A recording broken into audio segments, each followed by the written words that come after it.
सिंध हुकूमत तरफां corona virus का बचाव लाइ लॉकडाउन वारे अमल के महीनो गुज़री वियो आहे। जीअं जीअं ॾींहं गुज़रंदा पिया वञनि तीअं तीअं लॉकडाउन वारो अमल बि घटिजंदो पियो वञे। कंबर में खाद खुराक खां अलावा ॿिया बि केतिरा ई दुकान खुली विया आहिनि। शहर में माण्हुनि जा वॾा मेड़ लॻल आहिनि। बिना के एहतियात जे बाज़ारुनि में माण्हुनि जा हुजूम, रोडनि रस्तनि ते गाॾियुनि हलण वारो अमल बि वधंदो पियो वञे। हूअं त हिन ज़िले में कोरोना वायरस जो को बि केस ज़ाहिर न थियो आहे, पर लाड़काने में कोरोना जा केस वधी वञण सबबि हितां जा रहवासी परेशानियुनि में मुब्तला थी विया आहिनि।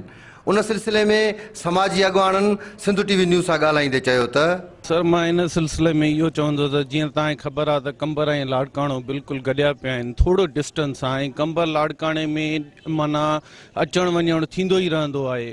इन सिलसिले में मां डिप्टी कमिश्नर साहब ऐं SSP साहब खे इहा रिक्वेस्ट कंदुसि त एक्सेप्ट जेके एमरजेंसी आहे, जेका अननेसेसरी अचु वञु आहे, उहा बंदि थी वञे। छो जो रैपिडली जहिड़े तरीक़े सां लाड़काना में केसिस वधनि था त असांखे ख़तरो आहे त कंबर में बि ही जेकॾहिं अचु वञु कंटिन्यू रही त इहे केसिस अञा वधंदा रहंदा।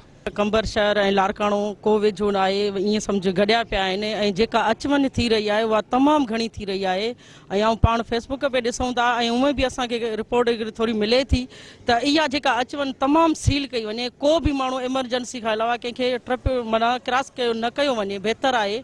छो जो इन हिकिड़ी गंदी बीमारी खां असां पंहिंजे कंबर शहर वासी जेको SP साहब आहे, डिप्टी कमिश्नर आहे ऐं ॿिया जेके असांजा सियासी समाज माण्हू आहिनि उन्हनि खे बि चऊं था त इन शइ खे ध्यानु ॾियनि ऐं इन शइ ते अमल करायो वञे त बहितर रहंदो, जीअं असां पंहिंजो शहर कंबर खे बचाए सघूं। हितां जी सिविल सोसाइटी सरकार खां मुतालबो कयो आहे त लाड़काणे सां लॻंदड़ कंबर जा रस्ता सील करे गैर ज़रूरी माण्हुनि जी अचु वञु खे रोकियो वञे त जीअं कोरोना वायरस जे नुक़साननि खां बची सघूं। कैमरामैन अली अकबर सां गॾु रहीम मंगी, सिंध TV न्यूज़, कंबर।